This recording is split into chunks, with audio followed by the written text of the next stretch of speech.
드라구신, 토트넘 간다. 이적료 430억 플러스 런던행 비행기 탑승.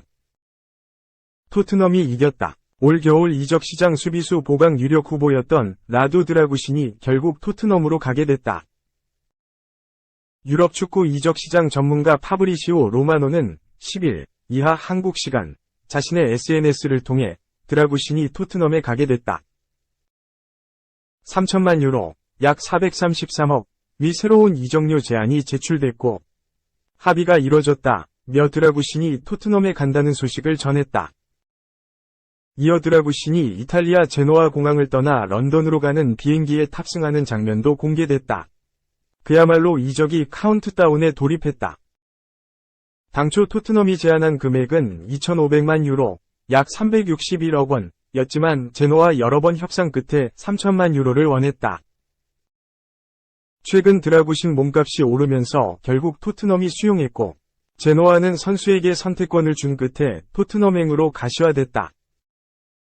드라구신은 이르면 11일 안으로 토트넘 연고지인 런던에 도착한다.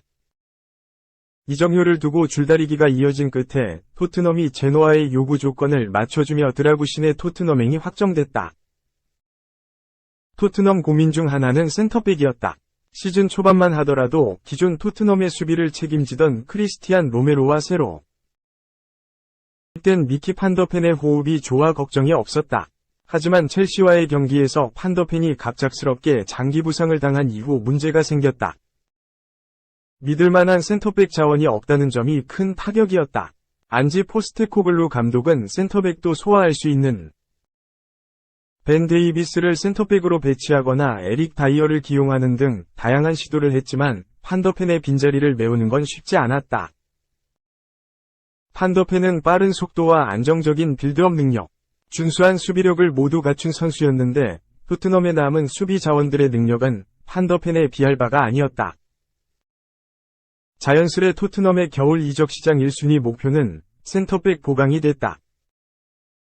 포스테코글루 감독은 크리스마스를 앞두고 진행된 경기에서 센터백 영입을 원한다며 새로운 영입이 토트넘의 크리스마스 선물이 되길 바란다는 인터뷰로 영입 의지를 내비쳤다.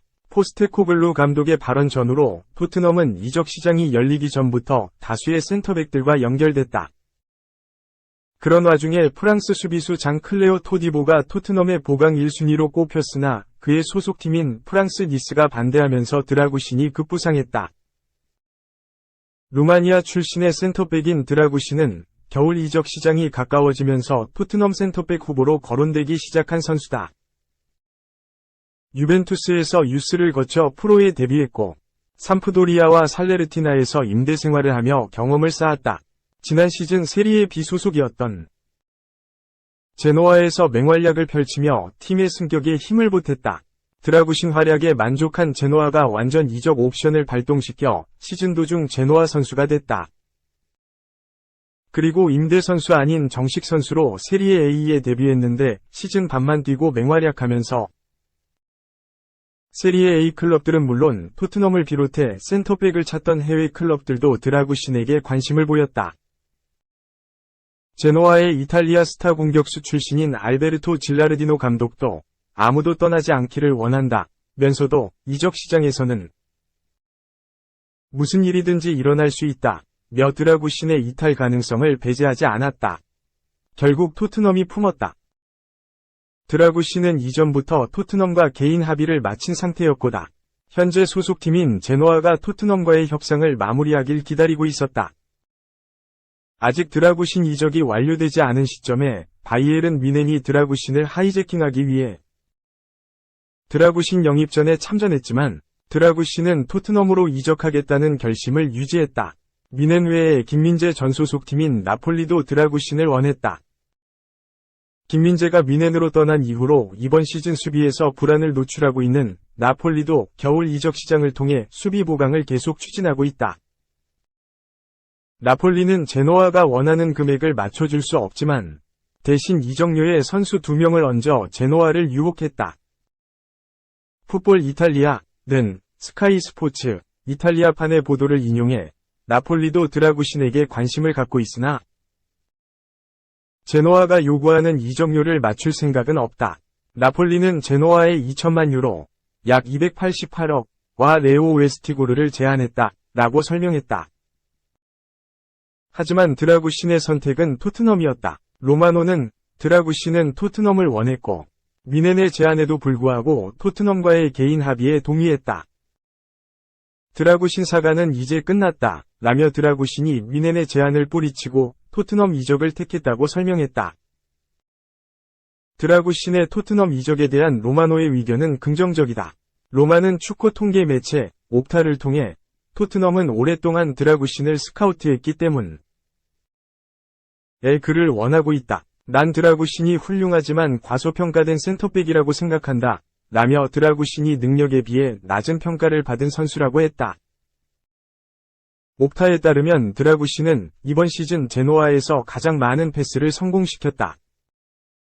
매체는 이 기록이 제노아가 공격을 전개할 때 드라구신을 적극 활용한다는 의미라고 설명했다. 기본적으로 빌드업 능력을 갖추고 있는 셈이다. 이는 공격을 전개할 때 최후방에서부터 패스를 시작하길 원하는 안지 포스테코글루 감독의 전술 스타일과 딱 맞는다. 포스테코글루 감독은 지난 여름 토트넘에 부임한 직후 공을 다루는 능력이 좋은 미키 판더펜을 영입한 바 있다. 판더펜도 마찬가지로 빌드업 능력이 뛰어난 유형의 센터백이다.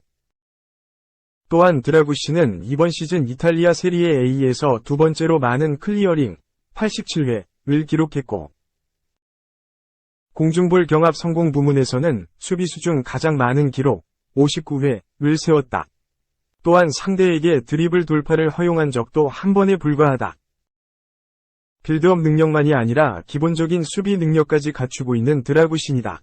또한 드라구신은 장신의 키에 비해 꽤나 빠른 속력을 보유한 것으로 알려졌다. 전반적으로 여름 이적 시장을 통해 토트넘에 합류한 판더펜이 떠오르는 선수다. 이탈리아 유명 언론인 지안루카 디마르지오는 드라구신이 토트넘을 선택했고 아침이 되면 개인 비행기를 타고 런던으로 떠날 예정이다. 토트넘 방문이 오늘 예정돼 있다. 드라구신은 지난밤 동안 고민한 후 선택을 내렸다. 그는 포스테코글루 감독의 토트넘에서 뛸 것이다. 토트넘 방문은 수요일로 예정됐다. 라고 했다. 디마르지오는 토트넘이 드라구신을 영입하는 조건으로 이적료 외에 골칫덩이 수비수 제드 스펜스를 내주기로 결정했다고 했다. 매체는 토트넘과 제노아의 협상은 원래 어제 마무리될 것으로 예상됐지만 미넨의 제안이 모든 걸 뒤흔들었다. 그러나 드라구신은 밤새 고민한 끝에 결정을 내렸다. 제노아는 풀백인 스펜스를 임대로 받게 될 것이다. 계약이 공식적으로 이뤄졌다. 라고 설명했다. 공신력 높은 기자로 유명한 영국 디 애슬레틱의 데이비드 온스테인 역시 토트넘이 드라구신 영입에 합의했다. 미넨과의 경쟁에도 불구하고 제노아는 지난밤 토트넘의 제안을 받아들였다. 드라구신은 스펜스를 여름까지 임대하는 조건이 담긴 제안으로 이적을 완료하기 위해 수요일 오전 출국할 것으로 예상된다. 라며 디마르지오와 마찬가지로 스펜스가 제노아로 임대된다고 했다. 드라구신은 토트넘의 겨울 이적 시장 2호 영입이 될 가능성이 높다. 토트넘은 앞서 최전방과 측면을 모두 소화할 수 있는 티모 베르너를 RB 라이프치히에서 단기 임대로 데려오며 아시아 축구연맹 AFC 아시안컵에 차출된 손흥민의 공백을 메우는 데 성공했다. 초기에 토트넘과 연결됐던 선수는 브렌트퍼드의 이반 토니였다. 토니는 손흥민의 아시안컵 차출에 앞서 해리 케인이 바이에른 뮌헨으로 떠났을 때부터 토트넘의 타깃으로 언급됐다. 지난 시즌 리그에서만 20골을 터뜨리며 엘링 홀란드와 케인에 이어 프리미어리그 PL 득점 3위에 올랐던 토니는 뛰어난 공중볼 경합 능력과 준수한 골 결정력을 보유했다는 평가를 받는 공격수지만 최근에는 불법 베팅에 가담해 출전 정지 징계를 받아 경기에 나서지 못하고 있다. 하지만 토니가 그동안 경기에 출전하지 못하면서 실전 감각이 떨어졌다는 점, 많은 클럽들이 토니를 노리는 팀이 다수 있다는 점 등을 이유로 토니의 토트넘 이적설은 점점 힘을 잃었다. 토니는 한동안 토트넘의 지역 라이벌인 아스널과 연결됐고 최근에는 브렌트퍼드의 사령탑 토마스 프랭크 감독이 토니를 매각하지 않을 생각이라고 공개적으로 토니에 대해 이야기했다. 토트넘이 토니를 대신해 영입을 추진한 선수가 바로 베르너다. 베르너는 겨울 이적 시장이 열리기 전부터 에스턴 빌라, 맨체스터 유나이티드 등 복수의 PL 클럽들과 이적설이 나오기 시작했고, 최근 토트넘과 강하게 연결되며 토트넘인 급물살을 탔다. 토트넘은 빠르게 움직였고, 출전 시간을 원하던 베르너도 토트넘 이적을 원했다. 이해관계가 맞아떨어진 양측의 협상은 쉽게 진행됐다. 토트넘은 베르너와 드라구신으로 필요한 포지션을 채웠다. 포스테코글루 감독은 판더펜이 부상으로 쓰러지기 전부터 토트넘이 겨울 이적 시장에서 우선적으로 보강해야 할 포지션이 센터백이라고 짚었다. 크리스티안 로메로가 퇴장 징계로 인해 출전하지 못하는 동안 입은 타격이 컸기 때문이었다. 순서는 약간 바뀌었지만 토트넘은 겨울 이적 시장에서 손흥민을 대체할 선수와 준수한 능력을 갖춘 센터백을 데려오는 데 성공했다. 앞으로 토트넘은 미드필더 영입에 힘을 쏟을 전망이다. 손흥민과 마찬가지로 중원의 핵심인 이브 비수마와 파페, 사르가 1월과 2월 중 열리는 아프리카 축구연맹 CAF 네이션스컵에 참가하기 위해 국가대표팀에 차출된 상태이기 때문. 토트넘은 올리버 스킵과 피에르 에밀 호이비에르, 지오반니 로셀소 등을 활용해 3선을 커버하려고 했으나 세 선수 모두 아쉽다는 평가다. 현재 토트넘과 연결되고 있는 선수 중 하나는 벨기에 리그의 로얄 앤트워프에서 뛰고 있는 아르투르 페르미렌이다. 현 시점 벨기에 최고의 재능이라고 꼽히는 페르미렌은 18세에 불과하지만 이미 토트넘을 비롯한 많은 팀들의 주목을 받고 있다.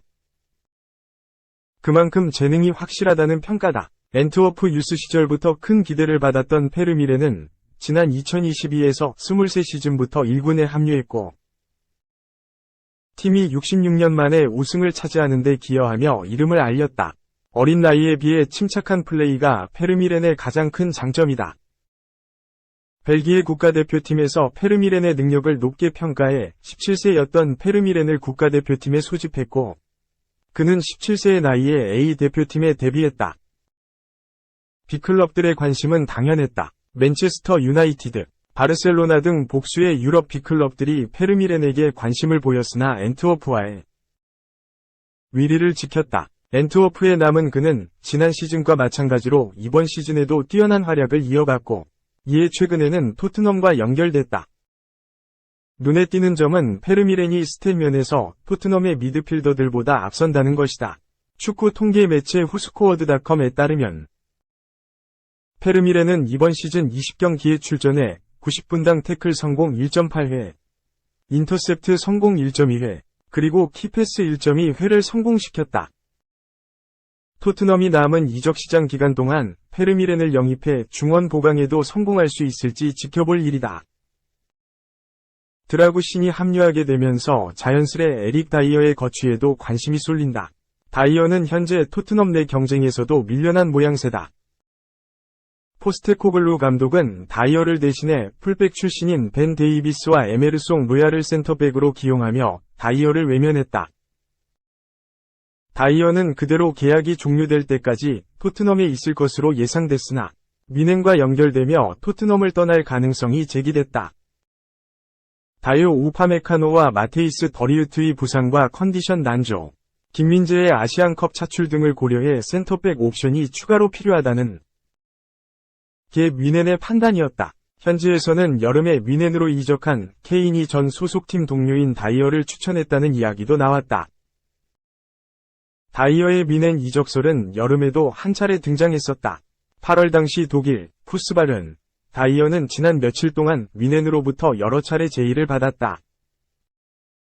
또한 다이어는 미넨 외에 도르트문트와도 논의 중이다. 라며 다이어가 독일 클럽들로부터 관심을 받고 있다고 했다.